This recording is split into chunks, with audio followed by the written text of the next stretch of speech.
నమస్తే, welcome to NSTV news. ముందుగా ముఖ్యాంశాలు. సంక్రాంతిపల్లి విజయదుర్గ డ్వాక్రా లీడర్ నిర్వాకం. గ్రూప్ సభ్యులను వేధిస్తున్న డ్వాక్రా లీడర్. ప్రశ్నిస్తే రాజకీయ రంగు పులిమి ఆరోపణలు.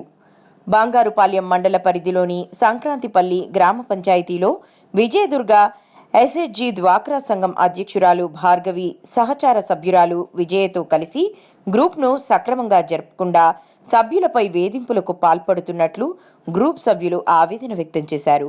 ఈ విషయమై సభ్యులు ప్రశ్నిస్తే సభ్యులకు రాజకీయ రంగు అంటగడుతూ వేధింపులకు పాల్పడుతున్నట్లు మీడియా బృందానికి మొరపెట్టుకున్నారు.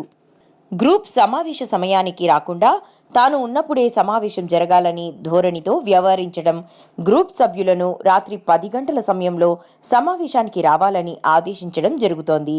ఈ విషయమై సభ్యులు మంగళవారం ప్రశ్నించగా తమ అనుకూల మీడియాలో దాడులు చేశామని అసత్య ఆరోపణలతో ప్రచురించడం జరిగింది. గ్రూప్ లీడర్ భార్గవి అరాచకాలను అరికట్టాలని సభ్యులైన రూప, దీప్తి, నీలిమ, మున్నెమ్మ, ప్రభావతి, దీపిక, రోజా తదితరులు పై అధికారులకు విన్నవించినట్లు తెలిపారు. అధికారులు స్పందించి తమకు న్యాయం చేయాలని కోరుతున్నారు. మాది సంక్రాంతిపల్లి విజయదుర్గ గ్రూప్. మేము ఎవ్రీ మంత్ 8 గంటలకి మీటింగ్ అనేది జరుపుతాం. ఫస్ట్ లీడర్ వచ్చి అఖిల, సెకండ్ లీడర్ వచ్చి నీలిమ. వాళ్ళు ఏం చేస్తున్నారు, ఇక్కడ పోయినామో అక్కడ పోయినామో అని చెప్తారు. ఎవ్రీ మీటింగ్కి అదే చెప్తారు.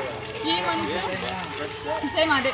కానీ వీళ్ళు ఉన్నారు కదా, వీళ్ళు వచ్చేసి ఎవరి దగ్గర సెకండ్ లీడర్, ఫస్ట్ లీడర్ లేదంటే సెకండ్ లీడర్ కలెక్ట్ చేసుకుంటుంది. సరే మేమందరూ ఏం చేసాం, అటెండ్ అయినాం, అమౌంట్ కట్టినాం. వాళ్ళకి కాల్ చేస్తే వాళ్ళు ఏం చెప్పారు, మేము ముల్బాబులో ఉన్నాము, 10 నిమిషాలు 5 నిమిషాలు వచ్చేస్తామని చెప్తా ఉన్నారు. తర్వాత సరే 8:30-9 వరకు ఉన్నాము, కలెక్ట్ చేస్తున్నాము. ఈ అక్క వాళ్ళ ఇంటికి వెళ్ళిపోయింది. వాళ్ళు 10 గంటలకు వచ్చి డబ్బులు కట్టించుకున్నారు రండి అని చెప్తే ఇంట్లో మీద ఇంకా వాళ్ళకి వచ్చారు. ఇంట్లో మీదకి వచ్చారు. ఇంట్లో వాళ్ళు మమ్మల్ని తిడుతున్నారు. ఈ టైం వరకు ఏం చేస్తున్నారు, ఏమి ఇంట్లో పిల్లలు లేరా, భర్తలు లేరా, వాళ్ళకి భోజనం పెట్టేది లేదా, మీరు డోక్రాని ఏం డోక్రా పెట్టుకున్నారు, ఎన్ని గంటలకు పెట్టుకున్నారని దండించారు. మమ్మల్ని తిట్టారు. అది వాళ్ళు తిట్టారని చెప్పేసి ఊరి మీద చెప్పుకొని మాలిపల్లి ఊర్లంతా ఒకటి చేసేసి పేపర్ కనుక్కోకుండా ఇచ్చేస్తున్నారు. పేపర్కి కూడా ఎలా ఇస్తారు? 10 మంది ఉన్నాం గ్రూప్లో. ఇద్దరు మీ ఇష్టానికి వచ్చినట్లు రాసుకొని ఇస్తే మీరు ఎలా ఇస్తారు? సీసీ మేడం పర్మిషన్ లేకుండా సీసీ మేడం చెప్పింది 10 మందిని చేర్చానమ్మా, మీకు నేను మాట్లాడతానని చెప్తే కూడా వినకుండా, ఆమెను కూడా ఒప్పుకోకుండా, ఆ మాట కూడా కాదనుకున్నా మీరు పేపర్ దాకా ఎందుకు వెళ్ళారు? ఇప్పుడు గ్రూప్లో 10 మంది ఉన్నప్పుడు ఏ ఇద్దరు చెప్తే ఎట్లా రాస్తారు? రిమైనింగ్ 8 మంది దగ్గర మీరు తీసుకొని కదా పేపర్కి ఇవ్వాలి. ఈరోజు మీటింగ్ అంటే 10 మంది ఎందుకు చేరలేదు? నీకు ధైర్యం ఉంటే చెప్పొచ్చు కదా 10 మందిని పిలవాలని. మీటింగ్ అన్నాం కదా, 10:30 కూడా ఒకరు రాలేదు.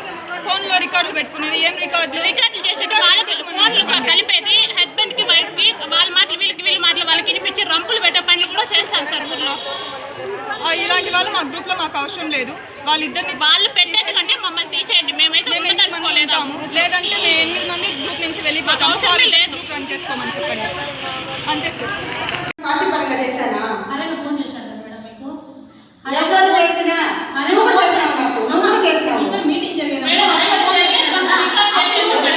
నేను ఎప్పుడు నీకు ఒకటి గుర్తు పెట్టుకో, నేను ఎప్పుడు లేడీస్ డే సపోర్టు. అది సుహాసిని అమ్మాయి ఇక్కడ వచ్చింది ఈ రోజు. అసలు అమ్మాయి మా గ్రూప్ మెంబరే కాదు మేడం. సుహాసిని సభ్యురానికి ఉండండి. సుహాసిని సభ్యురాన్ని నేను ఇంతకు ఫేస్ కూడా చూడలేదు. అవునా కదమ్మా? సభ్యురాలే కాదు మేడం. ఆ అమ్మాయి వచ్చి నన్ను అడిగింది, మేడం నాకు కష్టాలు ఉంటాను, గ్రూప్ 9 మంది ఒప్పుకోలేదు మేడం, మీరు హెల్ప్ చేయండి. చేయలేదమ్మా? అట్లా నేను ఒక ఆడదానికి సపోర్ట్ చేస్తాను మేడం. ఒక ఆశ పేరు గ్రహిస్తే మాత్రము నేను చెప్తాను. ఎప్పటికైనా చేసేవాడిని కరెక్ట్ గా చేస్తాను. సీసీ కానీ ఇప్పుడు కూడా ఎక్కడ కానీ ఎప్పుడు నేను చేసుకుంటా ఉన్నాను. ఆడవాడికి డిఫరెన్స్ ఇస్తాను నేను ఇప్పుడు.